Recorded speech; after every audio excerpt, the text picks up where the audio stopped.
Hi, welcome back to my channel. So I am back with more family meal ideas this week, and I also have a fellow mummy of 5 vlogger joining in with me. It's the lovely Kelly from the channel You, Me and the 6 C's, and I'm going to let her introduce herself to you now. Hi everyone, my name's Kelly and my channel is You, Me and the 6 C's. I'm a mum of 5 just like Ashley. Mine are a little bit older. I've got Colby who's 16, Courtney's 13, the twins Cerise and Casey are 12 and Carson is 3. Over on our channel you can see meals for the week, lunches for the week, we do day in the lives 4 times a week, we do grocery hauls, planner videos and everything in between. I love Ashley's meals for the weeks, and if you like this video then come on over, check out my video, and if you like what you see, I'd love it if you could stick around. We're a nice friendly bunch over there, so hopefully I'll see you soon. Bye. So once you've watched mine, I will leave the links down below in the comments and the description box. You can pop on over there to Kelly's channel. I know you'll really enjoy it. She's very dedicated to her family and also her channel. She uploads absolutely loads. So this week I'm going to show you 5 ideas. It has been half term, so I'm not going to lie, probably less cooking from scratch than I normally like, but nonetheless it's what we've had for the week, and I will give you the price proportion as usual, and also we finish the week with a Friday night takeaway, which is fish and chips. So let's get cracking and I'll show you what we made. So during the week I'm going to have a nice roast beef dinner, and all I've done is added some whole grain mustard and seasoning to my joint. It's going to go in the oven alongside my parboiled potatoes for roasties. And then yeah, just baby Pearl, she really loves a roast dinner. I made some of the beef gravy from the juices of the beef. I've kept some aside for also another dish during the week. The rest of this roast beef will mainly be for sandwiches as well, for lunches. Some Yorkshire puddings, carrots, parsnips, just a normal little roast beef dinner. Then the next evening we're going to have a 1-pot sweet and sour. I like my pineapple slices from the tin, actually I prefer them. We've got all our ingredients. I will link a very similar recipe down below so you can do it as well. So it's really easy. 1 pot, we are using carrots, peppers and onions, and I'm just really sauteing them down. I like to keep them nice and chunky. Alongside my chicken, you can use fillet or thighs for this and just trim away any fat. Again, just browning them off. Then for the actual wet ingredients, I've made a corn flour and pineapple juice mix. This will really thicken the sauce of your sweet and sour. Then my wet ingredients, your ginger, your chili flakes, brown sugar, tomato ketchup, soy sauce, white wine vinegar, and that will all go in together until you get this really glossy mixture. So that's the look that you want. It will also thicken once it goes in the saucepan. Then all I do is just add in my pineapple. At this stage, I like it still with a little bit of a bite. Add in all that sauce. I've got my rice boiling away there in the background, and then you're going to have just a nice 1-pot sweet and sour. Just a nice easy one for during the week. Everyone eats it. Add more pineapple juice or white wine vinegar, depending how you like it.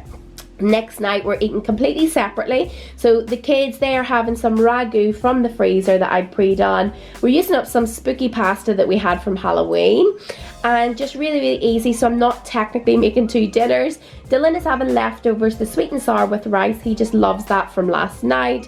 Then baby Pearl, she'll have the same as the boys, and with some grated cheese. And this pasta is meant to be little pumpkins and bats, but the good thing is it's made from natural flavourings for the colouring.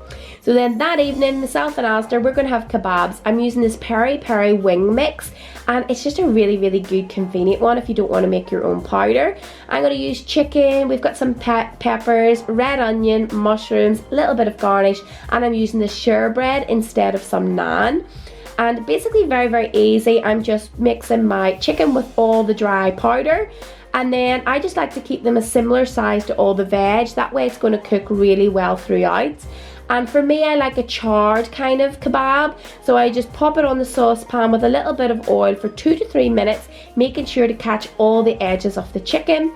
Then I pop it into a casserole dish. This is going to go into the oven until the chicken is completely cooked.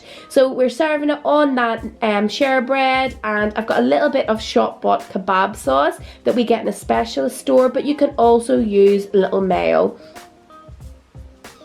Then this is a really easy one. All I really made was some cauliflower cheese for the evening. Everything else is just more or less put into a pot. So we've got butcher sausages, carrots, some broccoli. I made a little bit of mash, And this gravy is from during the week, and I just sauteed some onions down.